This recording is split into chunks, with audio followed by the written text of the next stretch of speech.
NBC News was reporting that Biden seeks $60 billion for Ukraine and aid for Israel in $100 billion funding request.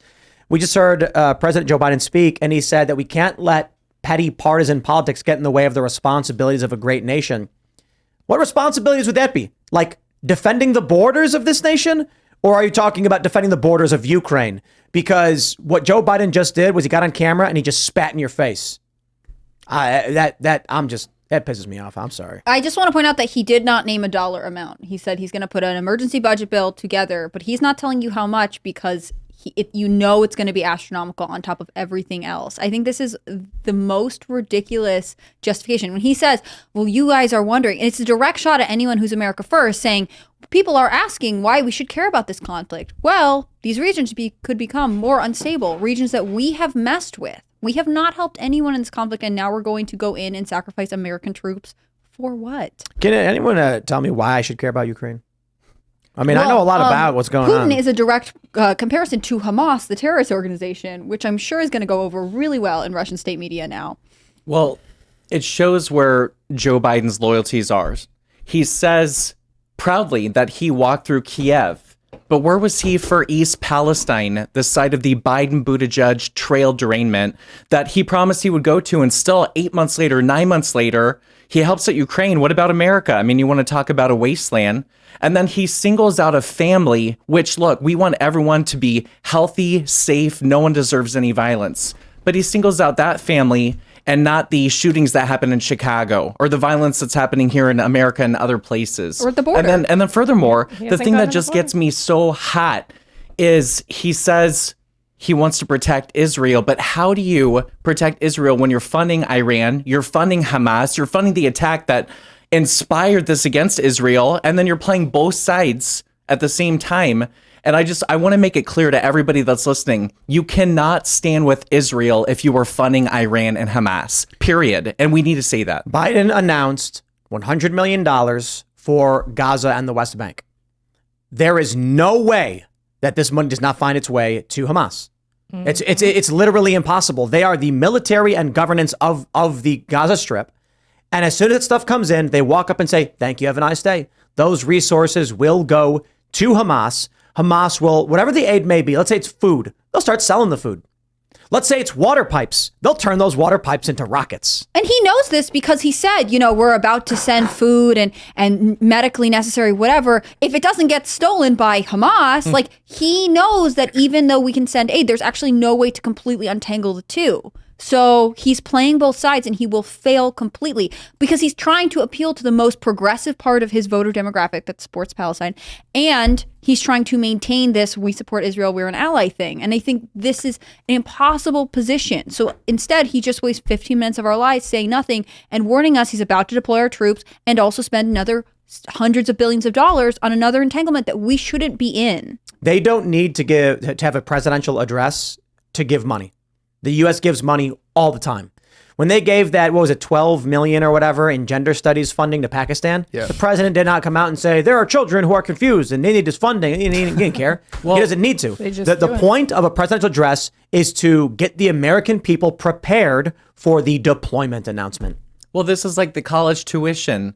It's a fool's errand because, as you mentioned earlier, we don't have a speaker. So how could they even get funding?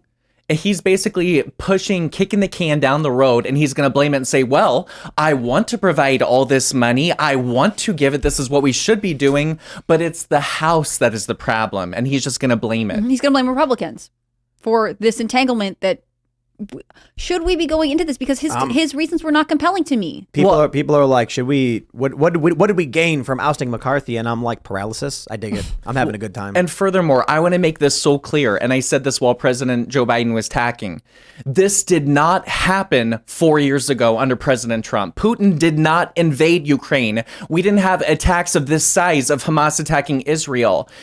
The fact of the matter is our enemies are inspired by the weak and feckless leadership of Joe Biden and the Democratic Party. This was not happening. They are inspired by how weak our government is. Yeah, I think you're totally right. I mean, he says that America's a great nation, and in that sense, we should have a great and strong president who could steer the ship here. And it's obviously not Joe Biden. No, we had no new wars under Trump. These people don't care about saving bloodshed. We had no new wars under Trump. And then they wanted This to was stop not Trump happening. because they want the wars. And now they're not calling for him back. Now they're calling for him, the only guy we had no new wars under, to be in jail. Well, don't worry. Joe Biden's going to create manufacturing jobs by making us make military supplies. Yeah, I think the likelihood of U.S. deployment and large-scale warfare within the next 12 months is like near 100%. That's why he's giving this address, because it's not about we need funding. He could get the funding. He doesn't. There's no speaker. He's not saying anything to anybody. What he's doing is generating news. The word will go out to the American people: Ukraine-Israel war. That way, in 6 months, when they're like, a small group has been dispatched to the area. There's already 19,000 troops. When they announce a small contingent was deployed to the region, people will be like, well, of course, we've been involved already. Mm-hmm. Well, then by the end of the year, it's full-scale war. Why?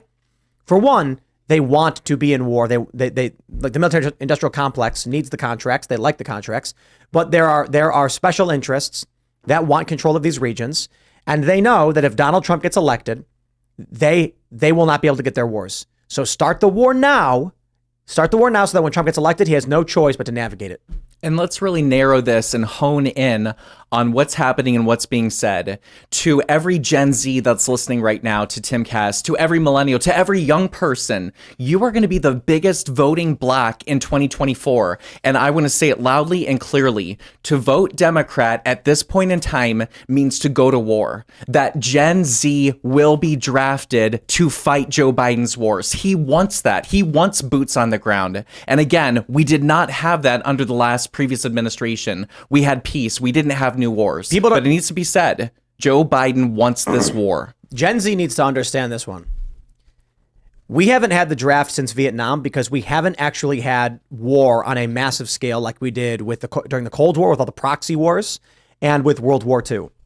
After World War II, you basically have the Soviet Union and the United States dominating the world, not engaging in direct conflict, but engaging in proxy wars. Vietnam is a really good example. Then you have, China and stuff. A communist influence is probably a better way to put it. After we get rid of the draft and move towards the all volunteer military, it's basically an economic system of, hey, we got a great job for you. It pays well, there's big bonuses. But now that the politics has bifurcated this country, you've got a lot of younger people who are like, I don't want to join the military. That's awful. And recruitment levels are way, way down. Nobody wants to sign up. But with the involvement of the U.S. in Ukraine and now Israel, I'm not saying boots on the ground in Israel, but our troops are we got 19,000 personnel in the Mediterranean, 2,000 ready for deployment. If this does escalate into a larger war that involves Russia or China, they will bring the draft back, no question. And it is Gen Z who is first in line. Have fun, guys. And I want the draft dodger. I hope David Hogg.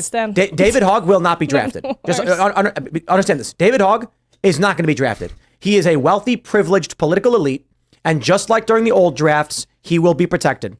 It's going to be all these young, dumb people who believed him, who voted for Democrats, who are the ones who are going to be marching on the front line. Well, and remember, ladies, we have equality now. Right? And it's going to be women are just as acceptable to be drafted as men. This is going to be, this is going to be men and women, Gen Zers. I want to see Ashley. Absolutely I'm going to not. break my own legs. I'm going. Nope. They'll put you in some weird robot suit and be like, don't worry, we got technology these days. You're good. I mean, no, they'll tell you, don't worry, you can still work the computers or something. Mm-hmm. Yep. Well, I tell you, I'm going to Penn State University this next week. The last day to register to vote in Pennsylvania is the 23rd. And I have a large sign that has Joe Biden as Uncle Sam saying, Joe Biden wants you to go to war. And we need to make this message clear to the young people. Yeah, voting for Joe Biden is essentially voting for a draft to war. I mean, it's the highest probability, right? This was not the case under Republican leadership. And they know that. They are old enough to know the difference at this point. Well, it was the case under Republican leadership. Just under not Trump, I should clarify. Yeah. Just not Trump. Yep. All Democrats, Republicans, they love war. Mm-hmm. War. What is it good for? Increasing domestic manufacturing. No, I think this is this moment where you'll see a real. I'll be really curious to see how your voter registration situation goes, because this is one thing that I think Gen Z can finally understand, right? Even if they were raised in the orange man bad and all Republicans are whatever, if they are raised in even really progressive environments, it's very clear with that poignant God bless the troops at the end of this message that Biden is preparing everyone to go to war for his bidding. And I don't think even Gen Z doesn't want to go. Thanks for watching this clip from the Timcast IRL podcast. Hang out with us live Monday through Friday at 8 p.m. and become a member over at timcast.com for uncensored, members-only shows exclusive. Thanks for hanging out, and we'll see you all next time.